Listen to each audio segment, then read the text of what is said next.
On the morning of September 11, 2001, 19 men armed with box cutters directed by a man on dialysis in a cave fortress halfway around the world using a satellite phone and a laptop directed the most sophisticated penetration of the most heavily defended airspace in the world, overpowering the passengers and the military combat-trained pilots on 4 commercial aircraft before flying those planes wildly off course for over an hour without being molested by a single fighter interceptor.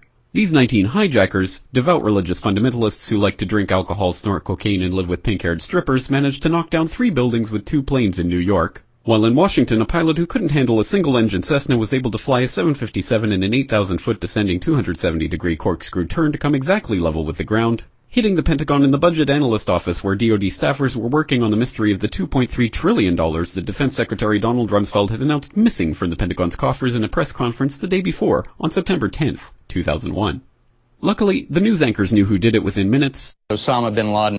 The pundits knew within hours. Osama bin Laden.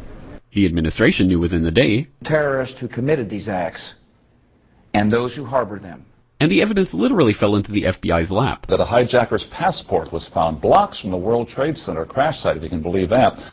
But for some reason, a bunch of crazy conspiracy theorists demanded an investigation into the greatest attack on American soil in history. That investigation was delayed, underfunded, set up to fail, a conflict of interest, and a cover-up from start to finish. It was based on testimony extracted through torture, the records of which were destroyed. It failed to mention the existence of WTC-7, Able Danger, P-TECH, Sibel Edmonds, OBL and the CIA, and the drills of hijacked aircraft being flown into buildings that were being simulated at the precise same time that those events were actually happening. It was lied to by the Pentagon, the CIA, the Bush administration, and as for Bush and Cheney, well, no one knows what they told it because they testified in secret, off the record, not under oath, and behind closed doors. It didn't bother to look at who funded the attacks because that question is ultimately of little practical significance. Still, the 9/11 Commission did brilliantly answering all of the questions the public had, except most of the victims' family members' questions, and pinned blame on all the people responsible, although no one so much as lost their job, determining the attacks were failure of imagination. Because nobody in our government, at least, and I don't think the prior government that could envision flying airplanes into buildings. Except the Pentagon, FEMA, NORAD, and the NRO. The DIA destroyed 2.5 terabytes of data on Able Danger, but that's okay because it probably wasn't important. The SEC destroyed their records on the investigation into the insider trading before the attacks, but that's okay because destroying the records of the largest investigation in SEC history is just part of routine record keeping. NIST has classified the data that they used for their model of WTC-7's collapse, but that's okay because knowing how they made their model of the collapse would jeopardize public safety. The FBI has argued that all material related to their investigation of 9/11 should be kept secret from the public, but that's okay because the FBI probably has nothing to hide. This man never existed, nor is anything he had to say worthy of your attention, and if you say otherwise, you are a paranoid conspiracy theorist and deserve to be shunned by all of humanity. Likewise him, and her, and her, and her, and him. Osama bin Laden lived in a cave fortress in the hills of Afghanistan, but somehow got away. Then he was hiding out in Tora Bora, but somehow got away.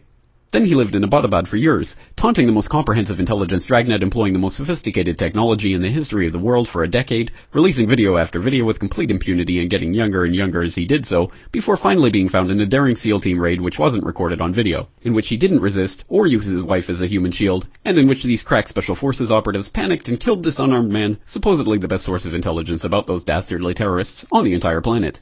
Then they dumped his body in the ocean before telling anyone about it. Then a couple dozen of that team's members died in a helicopter crash in Afghanistan.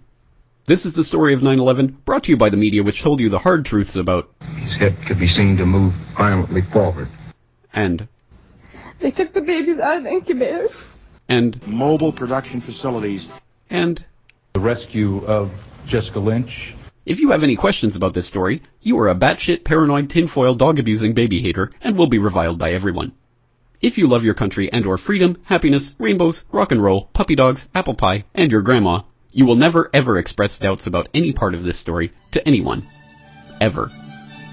This has been a public service announcement by the Friends of the FBI, CIA, NSA, DIA, SEC, MSM, White House, NIST, and the 9/11 Commission. Because ignorance is strength.